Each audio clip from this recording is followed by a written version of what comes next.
السلام عليكم. مثل ما تشوفون هاي التحويلات مال زين كاش، هاي حصلتها تقريبا 3 تحويلات أو 4 من تطبيق سنتات.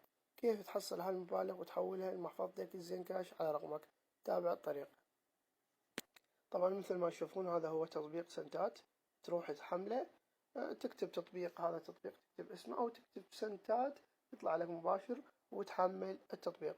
طبعا بعد ما تفتح التطبيق راح يطلع لك الواجهة هاي. طبعا فتحت تطبيق، تنطي انت انشاء حساب جديد، تخلي طبعا رمز الاحالة حتى يفتح وياك التطبيق. ركز وياي برمز الاحالة حتى يفتح وياك التطبيق: 82 92 7 5 4 2. احفظ هاي الرمز حتى يفتح وياك. طبعا انت من راح يصير عندك حساب تقدر يصير عندك رمز تدزه لاصدقائك، تعطيه تسجيل برمز الاحالة، تمام، وتنتظر يفتح وياك التطبيق. طبعا تسجيل الدخول طريقتين: عندك رقم الهاتف والفيسبوك. رقم الهاتف تعطيه رسالة راح يجيك كود على الرقم تخليه، او على الفيسبوك تربطه، تمام. بعد ما تربطه وتسوي الحساب راح يفتح وياك بهذا الشكل. مثل ما تشوفون هذا عنده السعر الرصيدي $2.74. طبعا الفريق 281. كيف تحصل على رمز الأحالة؟ شلون أعرف رمز أحالتي؟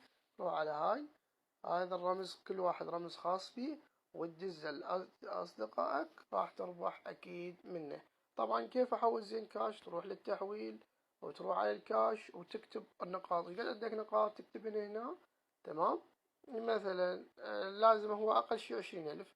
20,000 تكتب مثلا تقريبا 20,000 يطلع $3.40، وتعطي تحويل، تمام، وتخلي رقمك على الزين كاش ومبروك عليك.